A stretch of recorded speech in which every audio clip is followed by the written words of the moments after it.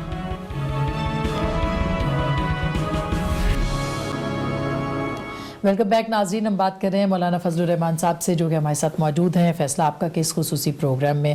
مولانا یہ آپ کو لگتا ہے کہ ان ساری باتوں کو مد نظر رکھتے ہوئے جو بریک سے پہلے آپ کہہ رہے تھے، جمہوریت خطرے میں ہے، نظام خطرے میں ہے، اور خطرہ کس قسم کا ہے؟ دیکھیے، اگر ملک میں دھاندلیوں کے ذریعے حکومت قائم ہوگی، ایک ایک بچہ آج اس بات کا معترف ہے اور اس بات کو تسلیم کرتا ہے کہ یہ جو نئی حکومت آج ہم دیکھ رہے ہیں یہ دھاندلیوں کی بنیاد پر وجود میں آئی ہے۔ اور دھاندلی کس نے کرائی ہے؟ ظاہر ہے کہ جس کو ہم عام طور پر ایک آمرانہ سوچ کے حامل قوت کہتے ہیں، قوت مقتدرہ کہتے ہیں، تو انہیں لوگوں کی کارستانی ہے کہ وہ اپنی مرضی کی ایک حکومت بنانا چاہتے تھے اور وہ کامیاب ہو گئے اس میں اس طریقے سے کہ وہ ناقابل قبول ہے قوم کے لیے۔ اب جب یہ اقدامات ہوں گے تو یہ جمہوریت کے خطرے کی ایک علامت ہوگی، کیونکہ نااہل لوگ آئیں گے، اور آپ دیکھ رہے ہیں کہ 5 مہینے یا 6 مہینے جو گزرے ہیں اس سے ملک کی معیشت کتنی گزری ہے اور عام آدمی پر اس کے جو منفی اثرات مرتب ہوئے ہیں وہ کیا ہیں جی۔ ایون کہ اس قسم کے نااہل لوگوں کی وجہ سے پاکستان کی نظریاتی شناخت خطرے میں پڑ گئی ہے جی، پاکستان کا اقتصاد خطرے میں پڑ گیا ہے، اور ہمارے ملک کی معیشت کو بالکل مغرب کے تابع بنانے اور ان کے شرائط پر اپنی معیشت کو استوار کرنے کا، پھر اس میں بھی اہلیت ہونی چاہیے۔ کبھی آپ دوسرے کے مفاد کا فیصلہ کرتے ہیں لیکن اپنے مفاد کو تحفظ دینے کی بھی آپ میں صلاحیت ہوتی ہے، یہاں تو اپنے مفاد کی صلاحیت ہی ختم ہو گئی ہے۔ ہم نے چائنا کو ناراض کیا جس نے کہ آپ کے ملک میں اتنی بڑی انویسٹمنٹ کی کہ شاید پاکستان کی تاریخ میں اتنی بڑی انویسٹمنٹ نہیں ہوئی تھی، اور 70 سالہ چین کے ساتھ ہماری سمندر سے زیادہ گہری اور ہمالیہ سے زیادہ اونچی اور جو ہمارے شہد سے زیادہ میٹھی دوستی جو ہے، یہ ہماری اقتصادی دوستی میں تبدیل ہو گئی، اور 70 سال کے بعد ہم نے اس کو ایک اقتصادی مفاد کے لیے اس دوستی کو استعمال کیا، لیکن آج اس کو ڈیریل کر دیا گیا، اس کی حیثیتیں ختم کر دی۔ کتنا مایوس کیا ہے آپ نے اپنے اتنے بڑے دوست کو، اور کس کے لیے کیا ہے، کیوں کیا ہے، اور وہ اب آپ کو کس رہے ہیں کہ کسی طریقے سے بھی ہو پہلے آپ کو گھٹنے ٹیک کرائے، پھر آپ کی معیشت پہ قبضہ کریں، پھر آپ معافی بھی مانگیں ان سے، اور ان سے کہیں کہ جی بس ہم نے غلطی کی تھی، ہم تو جس طرح آپ چاہیں گے ملک کو چلائیں گے۔ تو یہ چیزیں ہمارے ملک میں اس وقت آپ دیکھ رہے ہیں کہ جس حکومت کو ہم غلط کہہ رہے ہیں، جس نواز شریف کو ہم غلط کہہ رہے ہیں، جس اسحاق ڈار کو ہم غلط کہہ رہے ہیں، اس نے تو روپے کی قیمت اگر 125 اور 20 تک پہنچی تھی تو 106 پہ لا کے مستحکم کر دی، اور آج وہ ہے 140 تک چلی گئی ہے۔ تو اس ساری صورتحال میں آپ بتائیں کہ ہمارے ملک کے قرضوں کا کیا بنے گا؟ اس کا مطلب آپ کو لگتا ہے نظام خطرے میں ہو سکتا ہے؟ نظام کو بنایا جا رہا ہے، اس کو اتنا ناکام بنا دو کہ پبلک کہے کہ اس کا متبادل یہی ہو سکتا ہے۔ تو آپ یہ سمجھتے ہیں کہ اگر نظام کو خطرہ ہوتا ہے تو ظاہر ہے کہ پھر تو نظام اور طرح کا بھی آئے گا جس سے ملک کی وحدت کو بھی نقصان ہوگا۔ مولانا میں یہ سمجھنے کی کوشش کر رہی ہوں کہ یہ آپ نے کوشش کی تھی زرداری صاحب کو اور میاں صاحب کو ملانے کی، وہ نہیں مل سکے، اب کیا اپڈیٹ ہے؟ کہ آپ کی کوششیں ابھی بھی جاری ہیں؟ کیونکہ زرداری صاحب تو آپ کے ساتھ رابطے میں ہیں۔ کوشش کی تھی ہم نے، اور وہ کوشش اس وقت اس کے 1-2 مرحلے ہیں۔ ایک الیکشن کے فوراً بعد کا مرحلہ، الیکشن کے فوراً بعد کے مرحلے میں تو ہم کامیاب ہو گئے کہ ہم نے ایک متفقہ موقف بھی اختیار کر لیا، ایک الائنس پر بھی پوری اپوزیشن آ گئی، اور ہم نے یہ بھی کہا کہ ہم اسمبلی میں جا کر وہاں باقاعدہ الیکشن لڑتے ہیں، اور ایک صرف لارجر گروپ کی حیثیت رکھتا ہے اس کو ہم شکست دینے کی پوزیشن میں آ سکتے ہیں جی۔ لیکن جس وقت وزیر اعظم اور پھر اس کے بعد صدر مملکت کے انتخاب کا مرحلہ آیا، اس میں ہم تقسیم ہو گئے جی، جس کا نقصان ابھی تک ہم اس کا ازالہ نہیں کر سکے ہیں۔ جس وقت ہم نے دوبارہ کوشش کی کہ ایک آل پارٹیز ہونی چاہیے، تو اس میں کوئی شک نہیں ہے کہ عملی طور پر تو ہم ان کو یکجا کرنے میں کامیاب نہ ہو سکے، لیکن ہم نے ایک درخواست کی لیڈر آف دی اپوزیشن سے، میاں شہباز شریف صاحب سے، کہ آپ ہی کے خواہش کے مطابق اگر اس کے لیے کوئی ابتدائی بنیادی اصول طے کرنے ہیں تو آپ پھر پارلیمنٹ کے اندر as a leader of the opposition اپنے پارلیمانی لیڈرز کے ساتھ بیٹھ کر اس کے بنیادی اصول طے کر کے ہمیں حوالے کریں تاکہ پھر ایک آل پارٹیز بلانے کی ایک ہم پوزیشن میں آ جائیں. انہوں نے ایک میٹنگ کر لی ہے اور سب اس میں شریک ہوئے ہیں, اسد زرداری صاحب بھی شریک ہوئے ہیں. تو پہلا مرحلہ تو یہ تھا کہ ہم سب کسی حوالے سے تو بیٹھیں. تو لیڈر آف دی اپوزیشن کی سربراہی میں پارلیمنٹ کے اندر ان سب کی ایک میٹنگ اور ان سب کا ایک جگہ بیٹھنا, ایک کھانے میں بیٹھنا, تو یہ ایک شروعات اس حد تک ہو چکی ہے. اور اس وقت پیپلز پارٹی جو ہے وہ بڑی سنجیدگی کے ساتھ کہہ رہی ہے جی کہ ہمیں ایک مضبوط اپوزیشن کی طرف جانا چاہیے, لیکن مسلم لیگ نون کی طرف سے ابھی تک کوئی واضح بات نظر نہیں آ رہی, گو کہ وہ سمجھتے ہیں کہ ایک مضبوط اپوزیشن کی ضرورت ہے, لیکن شاید کچھ تحفظات ہوں اور ان تحفظات کی بنیاد پر وہ ابھی کچھ وقت لے رہے ہوں. آپ کو لگتا ہے کہ شہباز شریف صاحب کسی مصلحت کا شکار ہو رہے ہیں؟ اب دیکھیے مصلحت کا شکار ہیں یا تحفظات کا شکار ہے. میرے رپورٹ یہ ہے کہ وہ کچھ تحفظات کا شکار ہے. مصلحتیں شاید وہ بھی سمجھ رہے ہیں کہ 5-6 مہینے یہ ثابت کر دیا کہ مصلحتیں جو ہیں اس کا شکار ہونا وہ نقصان کا باعث ہے, وہ کوئی فائدے کا باعث کسی کے لیے بھی نہیں ہے. تو اس کا مطلب ہے کہ کوئی ایک گرینڈ الائنس جو ہے اس کی ابھی بھی صورت بن سکتی ہے اور کوئی ان ہاؤس چینج کی طرف آپ جا سکتے ہیں, یا صرف سڑکوں پہ احتجاج, آپ کا ملین مارچ تو 17 تاریخ کو ہوگا, اس میں یہ شریک ہوں گے آپ کے ساتھ؟ نہیں, اس میں تو دیکھیے اس وقت MMA کے لوگ ہی شریک ہو رہے ہیں اور آپ دیکھ رہے ہیں کہ کس طرح میڈیا پہ اس کو بلیک میل کیا جا رہا ہے, جبکہ لاکھوں انسانوں کا سمندر ہوتا ہے جی. اور ملین مارچ کے نام سے حقیقی معنوں میں ملین مارچ ہو جاتا ہے وہ. اب ہم نے کراچی میں کیا, لاہور میں کیا, سکھر میں کیا, پھر مظفر گڑھ میں کیا, ڈیرہ اسماعیل خان میں کیا, اب ہم جا رہے ہیں مردان کی طرف, اس کے بعد ہم بدین اور ٹنڈو غلام علی کی طرف جائیں گے. تو یہ سارے ایک سے ایک بڑھ کر کامیاب ہوتا ہے, ایک سے ایک بڑھ کر کامیاب ہوتا ہے. لیکن بلیک آؤٹ ہوا, لیکن بلیک آؤٹ ہوتا ہے اور میڈیا میں جگہ نہیں دی جاتی. اب میڈیا کو کون کنٹرول کر رہا ہے مجھ سے زیادہ آپ بہتر جانتے ہوں گے. تو اس کا مطلب یہ ہے کہ مولانا آپ نواز شریف صاحب کو بھی اور زرداری صاحب کو بھی جو ان کے آپس میں بھی اختلافات تھے ان کو بھی دور کرنے میں کامیاب ہو جائیں گے آگے آ کے, کیونکہ تحفظات ان کے اختلافات تو انہوں نے دیکھی, دو فریق جب آپس میں تنازع کرتے ہیں تو صلح انہی کی مرضی سے ہوتی ہے. اگر وہ نہ کرے تو بیچ والا کیا کرے گا جی. تو اس کی طرف ہم جا رہے ہیں. ان ہاؤس چینج کی طرف بھی جا رہے ہیں. ان ہاؤس تو مجھے بظاہر نہیں لگ رہا جی اس وقت. ان ہاؤس چینج پر میں کوئی بات نہیں کہہ سکتا. تو پھر اس کا مطلب یہ ہے کہ ارلی الیکشنز کی طرف معاملہ جا سکتا ہے. میرا خیال یہ ہے کہ جو خرابیاں اس وقت ملک میں آ گئی ہیں اور جو خرابات ہو رہی ہیں اس میں ہمیں فریش الیکشن کی طرف جانا ہوگا, اس کے بغیر ہمارے پاس کوئی حل نہیں ہوگا. اور یہ زرداری صاحب کہتے ہیں کہ 1 سال کے بعد یا کچھ عرصے میں نہیں ہوگی حکومت, تو اس کا مطلب ہے کہ 2020 میں فریش الیکشنز کی طرف جا سکتے ہیں.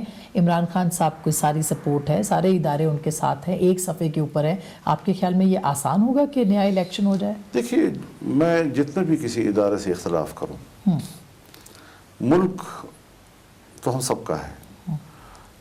ایک بلڈنگ اگر میں نے کہا کہ گر رہی ہے اور آپ کہتے ہیں کہ مستحکم ہے, اس پہ اختلاف ہے نا. میں کہہ رہا ہوں کمزور ہے, گر رہی ہے, آپ کہتے ہیں کہ بڑا مستحکم ہے. لیکن جب گرنا دونوں فریق دیکھتے ہیں کہ گر رہی ہے, اس کے بعد تو پھر اختلاف ختم ہو جاتا ہے نا جی. تو ادارے بھی ایسے تو نہیں ہیں کہ ملک خراب ہو رہا ہو, تباہ ہو رہا ہو, اکانومی اس کی برباد ہو رہی ہو, ملک گر رہا ہو ہر لحاظ سے, وحدت کے لحاظ سے گر رہا ہے, مذہب کے لحاظ سے گر رہا ہے, معیشت کے لحاظ سے گر رہا ہے. تو اس پر تو کوئی آنکھیں بند نہیں کر سکتا. اور اس حوالے سے میں نہیں سمجھتا کہ ادارے جو ہیں وہ اس ناکامی کے معترف نہیں ہیں. اور کیوں وہ برداشت کریں گے, ان کو کیسے برداشت کریں گے, یہ ان کے لیے اب سوال ہے, ہمارے لیے سوال نہیں ہے. ہم بات کر رہے ہیں مولانا فضل الرحمان صاحب سے, بڑی امپورٹنٹ باتیں انہوں نے کی ہیں, لیکن ابھی تک ہم میاں نواز شریف کے سیاسی مستقبل پہ ان سے بات نہیں کر رہے. وہ بریک کے بعد ہم کریں گے. وہ یہ کہہ رہے ہیں کہ قبل از وقت انتخابات کے جو امکانات ہیں وہ بہت واضح اور روشن ہیں. کیا ہوگا میاں صاحب کا مستقبل, زرداری صاحب کا مستقبل, کیا ان کی واقعی سیاست ختم ہو گئی ہے؟ بریک کے بعد. اور پھر طالبان سے مذاکرات اور PTM جو کہ KPK کے اندر, فاٹا کے اندر ایک اور تحریک کی صورت ہے, اس پہ بات کریں گے بریک کے بعد.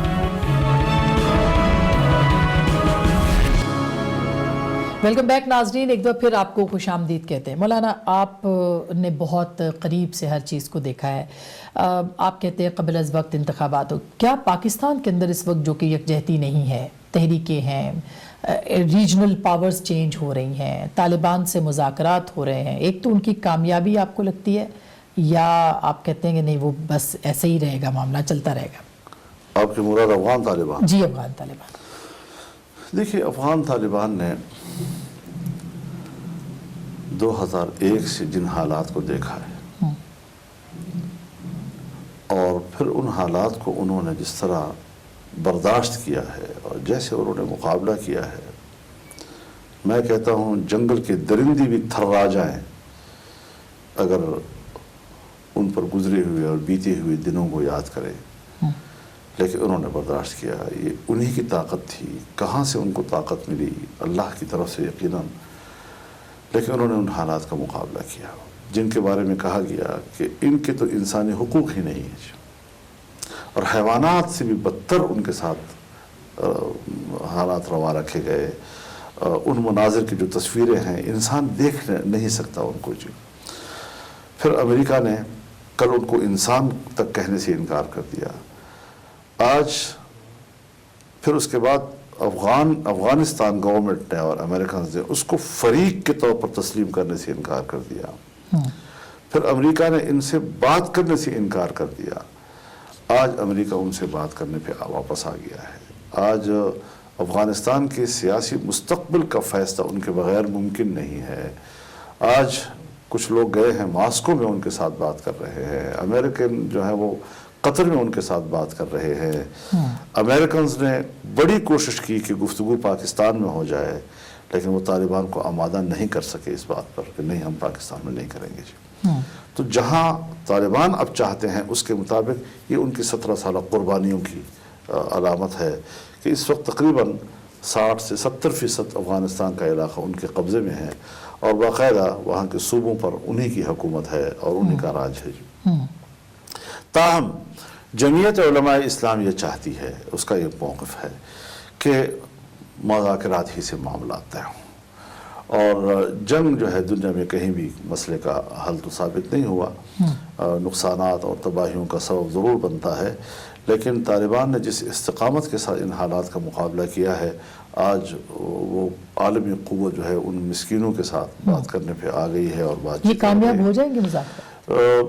میرے خیال میں اگر افغانستان کی صورتحال کو حقائق کی نظر سے دیکھا جائے تو پھر کامیاب ضرور ہو جائیں گے، اور اگر آپ مسلسل طالبان کو حقارت کی نظر سے دیکھتے ہیں اور ان کو آپ جیسے گنوار کی طرح ڈیل کرتے ہیں تو میرے خیال میں یہ پھر نہیں ہوگا۔ ان کے رویے تسلیم کیے جا رہے ہیں کہ بڑے معقول، گفتگو بڑی شائستہ دلائل کی بنیاد پر کرتے ہیں۔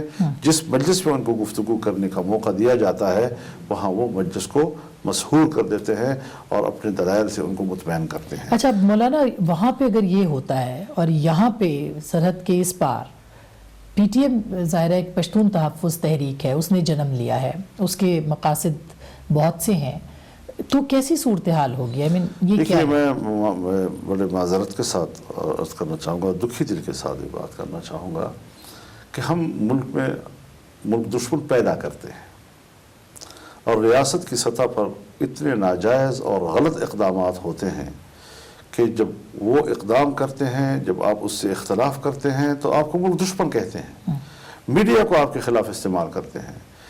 دہشت گردی کا ڈنڈورا پیٹا گیا، ادھر امریکہ نے دہشت گردی کا ڈنڈورا پیٹا، آپ امریکہ سے اختلاف کرتے ہیں تو آپ دہشت گرد کے ساتھ ہیں، ادھر ہماری اسٹیبلشمنٹ نے ڈنڈورا پیٹنا شروع کر دیا کہ دہشت گردی، طالبان، اگر آپ اس سے اختلاف رائے کرتے ہیں تو آپ دہشت گردوں کے ساتھ ہی، آپ طالبان کے ساتھ ہی۔ تو ظاہر ہے کہ پھر ہم نے اس وقت وقتی طور پر ضرور ہتھیار ڈالے کہ بھئی آپ ملک کو بچائیں، ہم آپ کے ساتھ ہوں گے، ہمیں امن چاہیے۔ نتیجہ کیا نکلا؟ سوات آپریشن ہوا، وہاں کوئی بمباری نہیں ہوئی، لیکن نتیجہ کیا نکلا؟ ایک چھاؤنی وہاں بنانے کا تک پہنچ گئے۔ جی، تمام قبائلی ایجنسیوں میں آپریشنز ہوئے، افغانستان کے ڈیورن لائن تک پہنچنا، یہ اس کا نتیجہ نکلا۔ نتیجہ یہ نکلا کہ آج افغانستان بھی ڈیورن لائن پر آپ سے اختلاف کرے گا کہ آپ نے اس کو انضمام کیوں کیا اس قبائلی علاقے کا۔ جی، قبائلی علاقے کے عوام اتنے پیٹے گئے, اتنی بمباریاں ہوئی اور اتنی وہاں پر ایک لوگ تباہ ہوئے ہیں کہ نہ جانور رہے ہیں, نہ عورتیں رہی ہیں, نہ بچے رہے ہیں, گھروں کے گھر تباہ ہو گئے ہیں, اور تذلیل تو اور ہوئی جب ان کو آپ نے بے گھر کر دیا. جی اب آپ جتنے بھی خوبصورت الفاظ کے ساتھ کہ جی ہم نے تو امن یہ کیا اور ہم نے تو امن کے لیے اور قبائل نے بڑا اچھا قبول کیا, قبائل نے اچھا قبول کیا, لیکن فطری طور پر جو اس کے اثرات عام آدمی پر اور بچے بچے پر ہیں, یہ ملک کے وفادار پیدا ہی نہیں کر سکتا, یہ ملک کے دشمنی پیدا کرے گا, اور اس اسٹیبلشمنٹ کے ساتھ ان کی ناراضگی جو ہے وہ اوپر اٹھتی چلی جائے گی. جی اب جو لوگ نئے نوجوان پیدا ہوئے ہیں, انہوں نے بھی تو وہی مسائل اٹھائے ہیں نا جی, جو آپ کے مظالم وہاں پر ہوئے ہیں. آج پشتون تحفظ موومنٹ کے نام سے اب یہ کہاں پہنچتی ہے؟ ملک کو تقسیم کرنے تک پہنچتی ہے, ملک کو نقصان دینے تک پہنچتی ہے. تو ایسی چیزیں آج آپ بتائیں کہ ہمارے پاس اس کا کیا حل ہوگا؟ مولانا یہ ہم تو خود ڈر رہے ہیں کہ کہیں اس آگ میں ہم نہ جل پائیں. مولانا اب آپ کے دوست میاں نواز شریف صاحب, ان کا سیاسی مستقبل کیا آپ کو نظر آ رہا ہے؟ کیونکہ کہا یہ جا رہا ہے کہ شاید کوئی ڈیل ہو رہی ہے, ان کو شاید لندن بھیج دیا جائے گا یا وہ چلے جائیں گے. جو بھی ہو, لیکن ہم ذرا ماضی کی طرف جائیں. ذوالفقار علی بھٹو کو گرفتار کیا, ان کو پھانسی دی گئی, پیپلز پارٹی ختم ہو گئی, سب کچھ تباہ و برباد ہو گیا. جو ہی ضیاء الحق گیا, پہلی حکومت پیپلز پارٹی کی بن گئی. کس طرح آپ پبلک سے زبردستی جبرن کسی کو ہٹا سکتے ہیں؟ جی مشرف کا دور گزرا, مسلم لیگ نون کو فارغ کیا, پیپلز پارٹی کو فارغ کیا, میڈیا کے ذریعے تاثر دیا, یہ لوگ تو گئے, ان کی تو سیاست ختم ہو گئی. اس کے بعد بینظیر بھٹو بھی آ گئی پاکستان میں, اور اس کے بعد نواز شریف بھی آ گیا, دونوں نے حکومتیں بھی کر لی. آج پھر اس موجودہ کمزور اور نااہل حکومت کے پیچھے ایک آمرانہ سوچ جو کار فرما ہے, جو میڈیا کو بھی کنٹرول کر رہا ہے. یاد رکھیں, جس وقت میڈیا پر قدغن لگتی ہے, یہ ہمیشہ کے لیے یاد رکھیں کہ یہ ڈکٹیٹرشپ کی علامت ہوتی ہے, جمہوریت کی علامت نہیں ہوتی. اور ڈکٹیٹر ہمیشہ یہ کہتا ہے کہ میں ناگزیر ہوں, اگر میرے خلاف بات ہوگی تو ملک ٹوٹ جائے گا, جمہور خراب ہو جائے گا. جی یہ ہمیشہ ان کی عادت رہی ہے. وفادار قوم کو آپ جب اس پر آپ انگلی رکھیں گے, آپ اس کی وفاداری کو مجروح کریں گے, اس کے کیا نتائج ملک کے اندر نکلیں گے. تو اس اعتبار سے جس طرح آج سپریم کورٹ نے بھی کہا ہے کہ ہمارے ریاستی ادارے ذرا سیاست سے دور رہیں, اپنے دائرہ کار میں رہیں.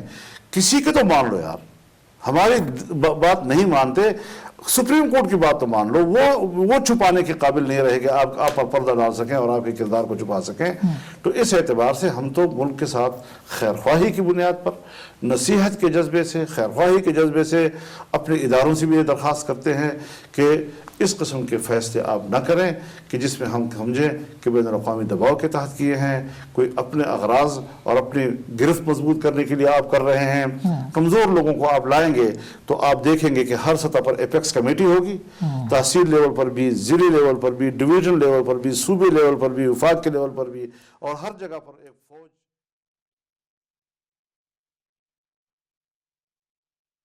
باہر آتے ہیں تو لاسٹ کویسچن, آپ سمجھتے ہیں کہ کوئی تحریک جمہوریت کے لیے, کیونکہ آپ کہہ رہے ہیں جمہوریت نہیں ہے اس وقت ملک میں عملاً, کوئی تحریک جنم لے سکتی ہے؟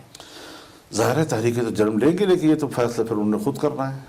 اور وہ اس پوزیشن میں ہوں گے یا وہ بھی مصلحتوں کا شکار؟ یہ اب اس کے آنے بھی ہوگا. بہت بہت شکریہ, تھینک یو سو مچ. ناظرین, گفتگو آپ نے سنی ہے, فیصلہ آپ کا.